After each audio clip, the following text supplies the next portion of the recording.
আজ সাজনার তরকারি রান্না করে দেখাবো। এজন্য এখানে হাফ কেজির বেশি একটু সাজনা আমি কেটে ধুয়ে পরিষ্কার করে নিয়েছি। এখানে নিয়েছি কিছু সেদ্ধ আলু, বড়, বড় টুকরা করে ১ম এ সেদ্ধ করেছি।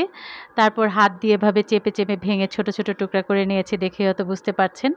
২ টুকরা আমি রেখেছিলাম আপনাদেরকে ভেঙে দেখানোর জন্য। এরকম একটু বড়, বড় করে ভেঙে নেবেন। তাহলে তরকারিটা খেতে ভীষণ মজা হবে এই সেদ্ধ আলুটা দিয়ে করলে।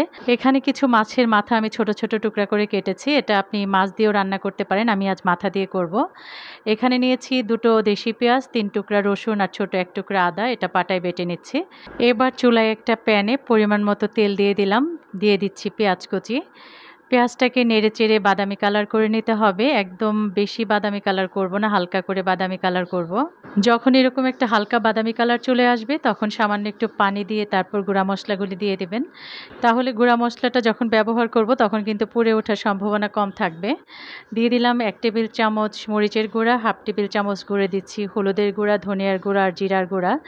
দিচ্ছি সেই বেটে রাখা পেঁয়াজ, রসুন আর আদা। এবার খুব ভালো করে মশলাটাকে কষাতে হবে। এই পর্যায়ে স্বাদমতো লবণ দিয়ে আরও একটু ভালো করে কষিয়ে নিচ্ছি। যখন উপরে এভাবে তেলটা উঠে আসবে তখন পরিমাণ মতো পানি দিয়ে একটু মিশিয়ে তারপর মাছগুলি দিয়ে দিতে হবে। এবার আমি মাছগুলি দিয়ে দিব। মাছটাকে খুব ভালো করে কষিয়ে নেবেন যেন লবণ মশলা একদম মাছের ভেতর পর্যন্ত পৌঁছে যায়। আমি আজ মাথা দিয়ে করছি, এটা কিন্তু মাছ দিয়ে রান্না করলেও খুব ভালো লাগে। যখন মাছটা কষানো হয়ে যাবে তখন তুলে নিতে হবে। মাছ বা মাথা যেটা দিয়ে রান্না করেন না কেন, এবার আমি সবগুলি তুলে নেব। তারপর যেই পানিটা থাকবে অবশিষ্ট ঝোলের ভেতরে আলুটা ১ম এ কষিয়ে নিতে হবে, তারপরে সাজনা দেব। একসাথে দেওয়া যাবে না, তাহলে সাজনাটা কিন্তু একদম গলে আঁশ হয়ে যাবে।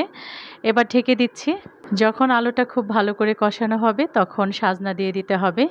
আমি কিন্তু আলু যখন কষিয়েছি তখন ঢাকনা খুলে ২-১ বার একটু নেড়ে দিয়েছি। খেয়াল রাখবেন যেন পুড়ে না যায়। কারণ যেহেতু এটা সেদ্ধ আলু, এটা কিন্তু নিচ দিয়ে ধরে যাওয়ার সম্ভাবনা থাকে। এজন্য বারবার একটু ঢাকনা খুলে নেড়ে দিতে হবে। পানিটা কম আছে, এজন্য আমি আরেকটু পানি দিয়ে তারপর সাজনাটাকে খুব ভালো করে কষিয়ে নেব। কারণ পানি কম থাকলে কিন্তু কষানোটা ভালো হবে না। এবার নেড়েচেড়ে আমি মিশিয়ে ঢেকে দেব। ঢেকে খুব ভালো করে সাজনাটা সেদ্ধ হওয়ার পর ফিরে আসব। মাঝখানে ঢাকনা খুলে ২-১ বার একটু নেড়ে দিতে হবে।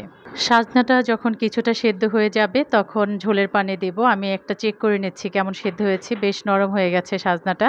এবার ঝোলের পানি দিয়ে খুব ভালো করে মিশিয়ে সাজনাটাকে একদম পুরোপুরি সেদ্ধ করে নিতে হবে। সাজনাটা যখন পুরোপুরি সেদ্ধ হয়ে যাবে তখন কষিয়ে রাখা মাছ দিয়ে দেবেন। মাছটাকে একদম ঝোলের সাথে মিশিয়ে নিচ্ছি খুব ভালো করে।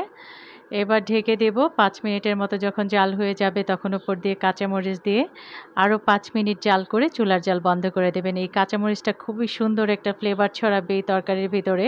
এবার কিন্তু তরকারিটা একদম হয়ে গেছে। ভীষণ সুন্দর ঘ্রাণ ছড়াচ্ছে। খেতেও তেমনি মজা। একদম কি বলবো, আপনারা বাসায় একবার হলেও ট্রাই করবেন। কেমন লাগলো কমেন্টস করে জানাবেন। ইউটিউব থেকে যারা দেখছেন তারা লাইক দিয়ে কমেন্টস করে চ্যানেলটিকে সাবস্ক্রাইব করবেন। আর যারা ফেসবুক থেকে দেখছেন পেজটি ফলো দিয়ে একটা লাইক দিয়ে দিবেন। আজ এই পর্যন্তই। আল্লাহ হাফেজ।